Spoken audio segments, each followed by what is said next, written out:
Hello. How are you? Here we are. It's nice to see you. Good. So how's things? That's the question, isn't it? Yeah, How's it is. things? Yeah. Today's pretty good. Today I have my window open, which is amazing. The Yes. sky is not the heavy gray blanket that it normally is, but there's it's like a light gray blanket. That's right. And the sun was out earlier. And the sun keeps poking out and the wind is blowing in change. And so those things are good. Yeah. So Oh, yeah. yeah. Yesterday definitely was the day of, I think the wheels are coming off this.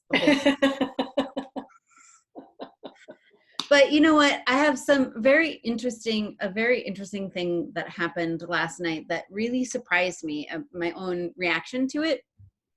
So my parents have bred Irish Terriers, you know that, for years. And one of our old girls, Foxy, who was 14 and a half, she's like, these are like the last links to my mom. My mom died, it'll be 5 years this year. And so is when Foxy goes and stuff, like, it's like there's links. And so Foxy died last night. Oh, okay. And but I got to be there, not when she actually passed, but I got to go over to where she was, and I pulled her up onto me. I laid on my back and I just laid there and breathed with her. Nice. And it was fascinating to me that, like, one of the worst things that you could have happen actually was the thing that finally dissolved the anxiety for me. You know, like, it was like, it didn't make it worse. It just kind of all put it into perspective. Like, life is really kind of crazy right now. And there's upending and there's this, and, you know, I'm seeing my cohorts are like, why am I suddenly a fourth grade teacher? Like, what's going on with my life? Like, I'm definitely not prepared for that role.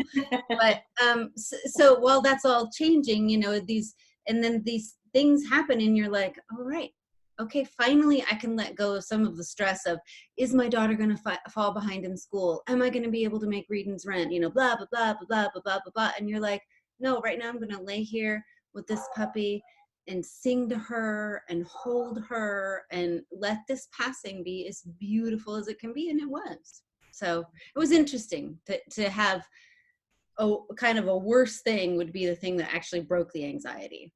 Yeah. Right. So that's a long check-in. How are you? I'm fine, actually. My worst day actually was, I think, probably like Tuesday this week. Tuesday. It was just that day that where like everything is like, I can't do this anymore. Like that moment where you're like, I can't do this, right? And then it's like, oh no, I can. I'm fine. Yeah, like it has to get to that point where it goes, and then you're like, right. Oh, okay, all right, okay. I can take care of this. It's fine. You know, and that's not to say that everything's hunky-dory, but you know, okay, I've figured out what tools I'm going to use to be able to take care of myself. Okay, you know, do it that way. So I'm on the phone. Hi there. Can I use this for spaghetti sauce? Yeah. Okay. Oh, don't worry. There will be an interruption from either a kid or a dog or. Yeah. I'll just minimize it for now, right? So it's great that he wants to make his own lunch. So that's good. Okay, so I have two questions that I want to talk about, and we can go either direction, whichever way you want to go. But one is, of course, you know, what are the tools that are coming to mind for you that you're using that are helpful to you right now? And then my second question, which I'm actually kind of more interested in, because I just think it's going to be a fascinating discussion for the next, I don't know, year. What are some of the unintended consequences of what's going on? You know, like last night with Foxy, like they're really, like, I hear maybe the veterinarians are shutting down today. Like, there's not options for that. And so there's these kind of unintended consequences that are just rolling out. And I think that if we don't talk about those things, like if we constantly focus on coronavirus, and we're not talking about the fact that so and so's wedding got canceled and you can't host a funeral for, you know, like these are things that are huge and need to be talked about. So those are the two things. So I think Take it away, Mary. I think they're both really good things. I think certainly I'm using the expression the new normal. It's the new normal, right? And we are going to have to learn how to change our relationship to our attachment to having things the way that they are, right? So just something as simple as, you know, we live in a place in Columbus, Ohio, where we walk into a supermarket and the shelves are full, and that we have plenty of abundance in there. And now when we walk in there, often the shelves are not full and we feel a sense of scarcity, and that's frightening. So, and it's just new to us. We are not aware of this, but the reality is if we like take a step back and start to ask some questions, we still have the abundance. We have to look at it from a different lens. And I think these consequences that we're going to experience, I think we have the potential for a lot of growth as a human family, specifically here in the United States, where we are, to some extent, certainly in our environment, oftentimes we experience first world problems, not developing world problems. And so we're having an opportunity to experience a slightly different view on the world, which hopefully will create and cultivate within us a sense of empathy and compassion for those who are in situations where there's more suffering. Yeah. It's a different kind of suffering. All suffering is suffering. I don't, you know. Yeah, that's right. But that's one of the first things they taught us in the grief recovery was all grief is felt at 100%. Yeah, right. It is, and you know, there's a lot that's going to have to be grieved here as well. You know, something like I couldn't have my wedding, or I couldn't have the funeral for this person that I cared about or loved. I couldn't have that end of life experience where I said goodbye. I couldn't do those things. Sure, that we're going to have to grieve through those things, but there's also that kind of grieving in the sense of that my safety feels gone right now. The thing that I thought wouldn't happen has happened, and I feel I've lost a little bit of my autonomy. I feel I lost some of my independence. Those freedoms that I've taken for granted are not really so available to me. And that, besides being a little bit frightening, or a lot of bit frightening, there's another part where it's just that loss that we have to be completely clear about and be present with the fact that this is a loss, instead of trying to put a smiley face on it. Mm-hmm. And it's okay to put a smiley face on it, but be very clear that you are going to have to process that at some point in time, and you may need to have someone to support you to do that, because you may not be able to do it yourself, right? Yeah. So, but I do think that like that conversation and the tools that we have available to us, they actually run together. Yeah. Because when we start working on them now, instead of letting them snowball, right, we have a different relationship to them. Right. You know, there's that beautiful sutra in the Yoga Sutras. It's like 2.18, I think, where it says that everything is available to us, all like as an experience or an opportunity for illumination.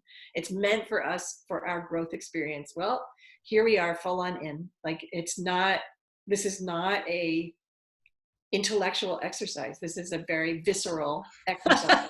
Right? Absolutely. Yeah, I knew what has it taken us, I can't see a timer, but I knew it would be only a few minutes before you and I started talking about the Yoga Sutras. But I think they're really important because, you know, the thing I love about the sutras is that, you know, the writers or the codifiers, they're just practical information. They're actually, on one level, they're not that like, oh my gosh, that's so amazing, because they're really just practical. And it's like, get clear that when something happens to us, there's a reason for it to happen to you. If you are ready to accept the opportunity for that growth to happen, right?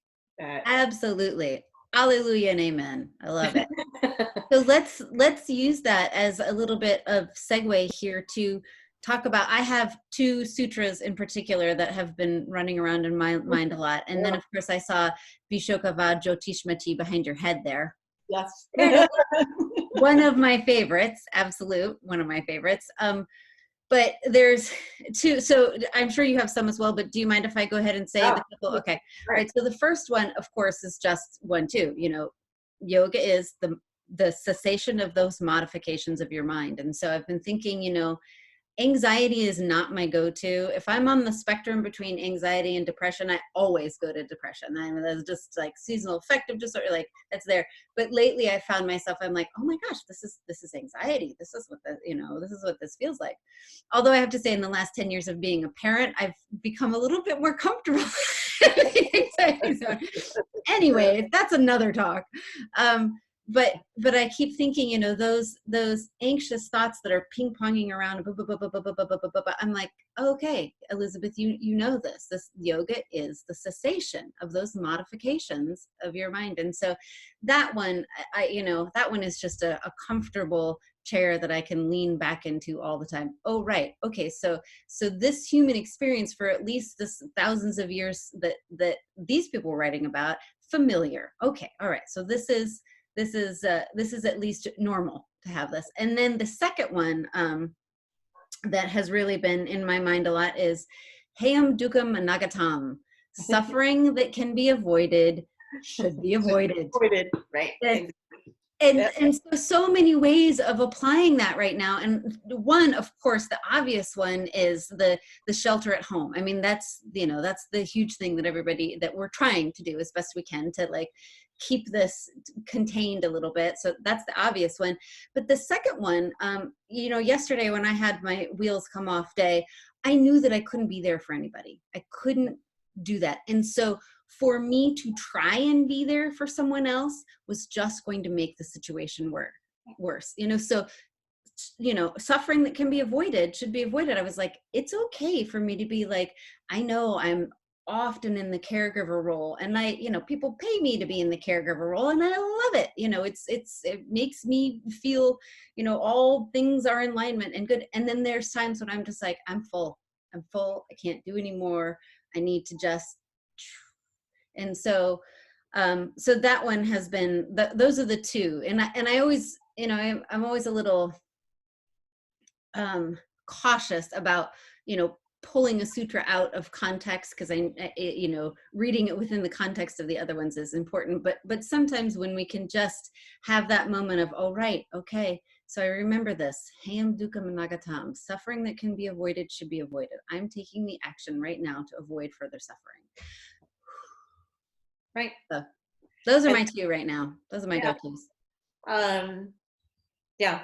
And whenever I get to that sutra, the suffering that's not yet happened should be avoided, I always smirk a little. And the reason why I smirk, because there's this part of me that's like, did he just put that in there just because he was like being a little bit cheeky, like we're not supposed to avoid our suffering, like, okay. But at the same time, but even in that moment when I'm like, okay, here's a moment of suffering and I have a choice here. And is it the choice to dive in and get all dirty with the suffering and this, pruny with it and all that kind of stuff? Or can I pull myself out and choose to change the way I'm looking at things? And that always reminds me of like literally Sutra 1, which is now begins. Now, right now, start it over again. If I do it 400 times in this single day, I still did it 400 times. And I'm working it's practice. I have to look at it and say, okay, I'm going to practice whatever it is that helps me to see that suffering, right? I'm going to practice thinking the opposite of the negative thought that I might be caught in, or I'm going to find the place where the ease is at, whatever that means to me in this moment. And kind of hold into that. We oftentimes, especially when we talk about yoga philosophy, a lot of times people intellectualize it. It goes up into the head, and they don't understand that this is not about an intellectual experience at all. It's a very embodied experience. And sometimes it literally sucks Just face it. It's going to suck. This is not going to be fun right now. But if we remember that this experience is meant for us to have the experience or possibly the illumination, and to look at that moment, right? There you go. To look at that moment where I can transform that experience of suffering into something that's not that suffering, that's where liberation begins. And there it is. That takes me to that inner luminosity that I seek to shine into the world, but also to shine within me. So yeah, but and that's, when you've had more experience doing it, it's easy for us to kind of say it and but I think part of that, bringing that kind of intellectual experience into an embodied experience, is actually the practicality of it. What is practical, right? And to me, that goes to the tools. Like, okay, what are the tools? Because there must be tools. Yep. Because it's nice that you tell me that one day I can have the experience of sorrowless joy and inner luminosity, and that's great, but help me manage this day. Yeah, but what about when it's 11 p.m. during a pandemic and your dog is dying? That doesn't feel very intrinsically luminous at that moment. No, but at the same time, right? Like it all came crashing in. I was like, all right. Oh, And not only that, but later you did experience that moment of sunlight coming into where the wound was, right? So, that's part of what we're doing, is we want to bring the light into the wound, because that's the healing, right? So, okay, we seek the healing now. And we've got a lot of it to be done. Yeah. So segueing again here. So we're talking about tools. I think that, and this may not necessarily be for you or me personally, but one of the things that as we share this with other people, I'm thinking about stress affecting digestion, because I know that, I mean, that's about as practical as you can get. Like your IBS is flaring up, or oh goodness, you haven't pooped for 7 days. Like all the joys of how stress affects your body. And so I have a couple of ideas on my end, but I'd like to pass this over to you about anything that, I mean, if you've been in touch with your students, some of what they've been asking about, and some, again, really specific practical tools. What are the things that we can use in this particular moment?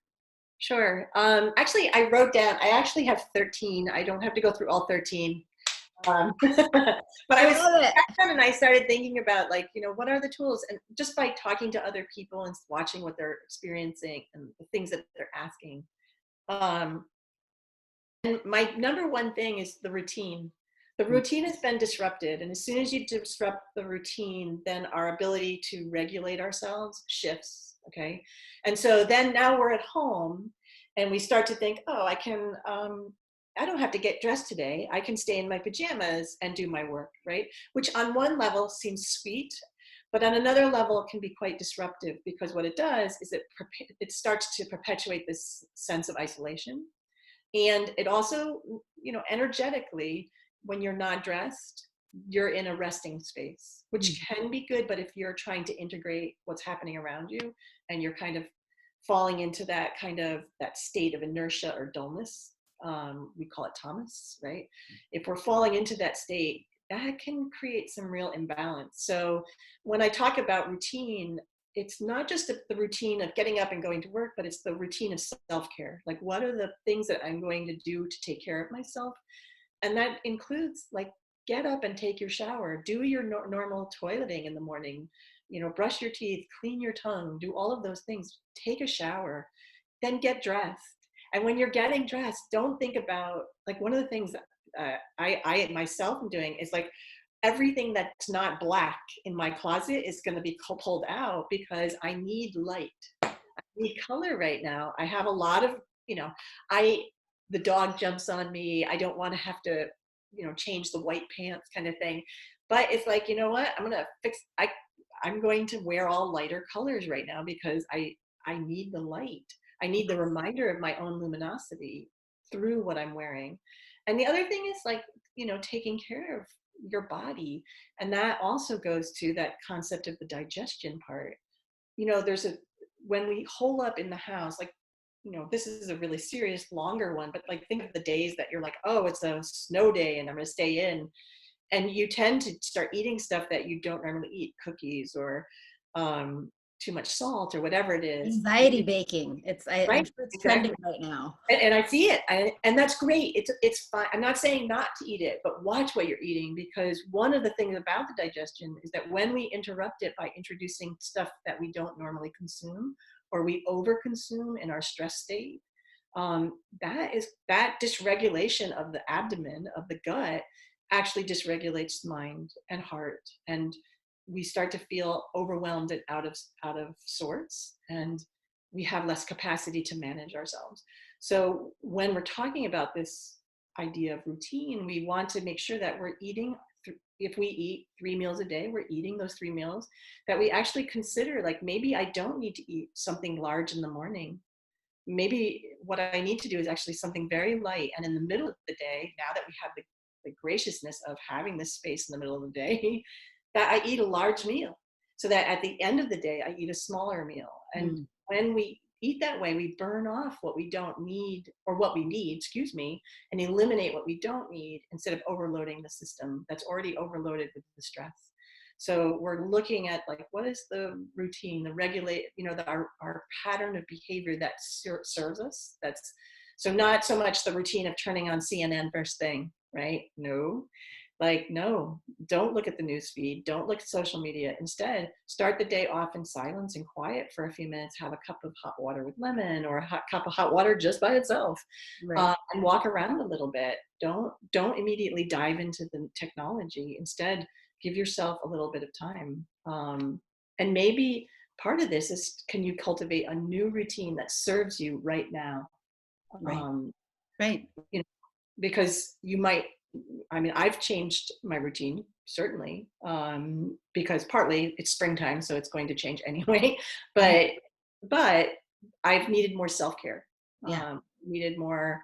So I've actually put the stop on how often I'm on the phone talking to people. You know, I'm careful to say, okay, I'm going to use this time to take care of myself. Basically, you know, your concept the other day of, like, hey, I can't give out anything right now. So we have to refill our tank. And how do we do that? And, you know, self-care is the first way to do it. You know, that's just lovely, because just as you were saying that, I had a student before this all began, one of my last in-person students. We were looking through one of my notebooks, and we came across a little note that I had written in the margin, and it was, you know, one of the off-the-cuff remarks that Gary had made, and he said, you know, if your practice is not something that you are joyfully looking forward to, it's not the right practice for you. Right. It should be, and this was what made me think of it, it should be like a fueling station for Yeah. you. You know, Right. you should be able to come and you feel nourished by it. And that is, I mean, fortunately, of this time of year, our nourishment is coming back in terms of our spring flowers and our, you know, we can still walk outside. So Yeah, exactly. And you should. That's one of those things on the self-care list. Outside, even if it's only 10 minutes, you need Right. to be out. While, and I don't foresee that changing, actually, that if we're alone or keeps distance, we're okay to be outside. Yeah. And you desperately need that fresh air. That fresh air is actually, you know, going to the concept of prana, right? If we're sitting in the house and it's all canned air all the time, we're going to diminish the prana, right? We need We're to going to go. see so many people say, no, working from home actually is great. I'm just gonna be here. Forget those fluorescent lights and those tubes. No, thank And you. the cubes, right? And the canned air. But, you know, getting outside and, you know, pulling that into us through the fresh air. And it's really important. So, yeah. And then, of course, one last thing, the Sangha, the connection, Yeah. I can't tell you, I feel so much better just sitting here looking at you, talking with you. I know. I I'm agree. like, that's real. It was a very smart idea, Elizabeth. Good job. Thank you. Well, anything you want to say before we wrap this up, I think this is probably, we've been on for almost 25 minutes. I think we're probably going to, this is going to reach the limit of people being like, okay, I'm done listening to those ladies. Yeah, that's fine. And we can always, if they want more, we'll do more. How's that? We can do one with Vandana if she, Yeah, sure. it would be great to have a 3-part. We were, right. Yeah. The only other thing I would suggest, as far as something to take care of yourself is, some sort of breathing or meditation practice. And if you're using Insight Timer or some online, that's terrific, as long as it's serving you. Going back to that concept of, if you're not loving the practice, it's not meant for you. But keep it simple.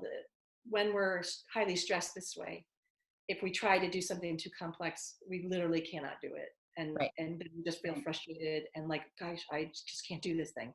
So you throw the whole thing out. Right. Simple is better. So if it's just, I'm going to sit for 3 minutes here and observe myself breathing. Great. Yeah. And then, and one other thing, do something nice for someone else. Yeah, I had that thought because someone did that for me this week. Someone that is my, like, a regular monthly Thai massage client. She just paid me. She was like, you know what? And I was like, that was awesome. Just knowing that I'm, they're not coming in, I'm not making money. And so I just thought, wow, if those of us that are still receiving our normal income, if we can continue for just a month or two, just if you go to your hairdresser, just go ahead and just send it to him anyways. Yep. And like what Grubhub is doing, which is that if you use you order online and get a delivery, they're donating a portion of that to taking care of those people who are going to be affected. Oh, that's awesome. It's fantastic. I mean, if we can get people to do it, then we keep the restaurants open, we keep ourselves well fed, and we help those people who don't have work right now, like you're saying, people who are, so I agree totally. But do, any kindness, even if it's just picking up the phone and checking in with somebody that you haven't talked to for a while, just to say, hey, I'm just thinking about you. You will feel better, they will feel better, and you've connected, right? So but this is wonderful. Thank you, sweetheart. It was lovely. Thank you. Thank you.